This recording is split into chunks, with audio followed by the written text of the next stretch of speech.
शास्त्र कहते हैं कुछ श्राप समय के साथ कमजोर नहीं होते बल्कि और भयावह हो जाते हैं, और कलयुग में उनका प्रभाव आज भी लोगों की जिंदगी बदल रहा है।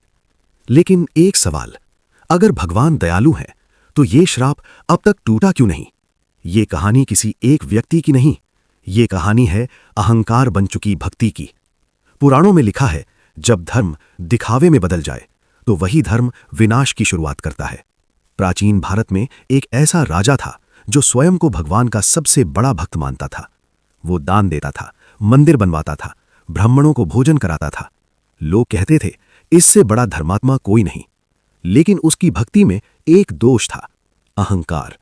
राजा को लगने लगा धर्म उसके कारण चल रहा है, भगवान भी उससे प्रसन्न है, और यहीं भक्ति घमंड बन गई।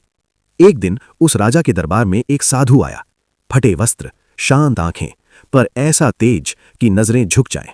साधु ने कहा, राजन, मुझे एक रात का आश्रय चाहिए। राजा ने साधु को देखा और मुस्कुरा दिया। उसने कहा, मेरे राज्य में हजारों साधु आते हैं, तुम अलग क्या हो? भक्ति जब घमंड बन जाए तो विवेक मर जाता है।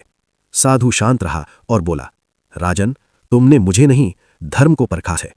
उसी क्षण दरबार का वातावरण बदल गया। हवा भारी हो गई, दीपक कांपने लगे, क्योंकि वो साधु साधारण नहीं था, वो एक महान ऋषि था। ऋषि की आंखें खुलीं और शब्द गूंजे, राजन, तूने मेरा नहीं, धर्म का अपमान किया है। तूने भक्ति को अहंकार बना दिया। इसलिए सुन, तेरा वंश कलयुग तक सुख नहीं देखेगा। तेरे बनाए मंदिर उजड़ जाएंगे, और जहां तू खड़ा है वहां शांति कभी नहीं टिकेगी। उस दिन के बाद समय बदलने लगा। राजा का वैभव धीरे धीरे नष्ट होने लगा। उसकी संतानें रोगी पैदा होने लगीं। राज्य में कलह फैल गई, और वो स्थान जहां ऋषि ने श्राप दिया था, भय का केंद्र बन गया। कहते हैं आज भी उस जगह पर रात कोई नहीं रुकता। लोग बताते हैं अंधेरे में मंत्रों की गूंज सुनाई देती है, और जो वहां अहंकार लेकर जाता है वो खाली नहीं लौटता। लेकिन ये कहानी डराने के लिए नहीं है, ये कहानी चेतावनी है। भगवान भक्ति से प्रसन्न होते हैं, घमंड से नहीं। और शायद इसीलिए शास्त्र कहते हैं, सच्ची भक्ति हमेशा सिर झुकाकर की जाती है। अब आप सोचिए, क्या ये श्राप आज भी जीवित है?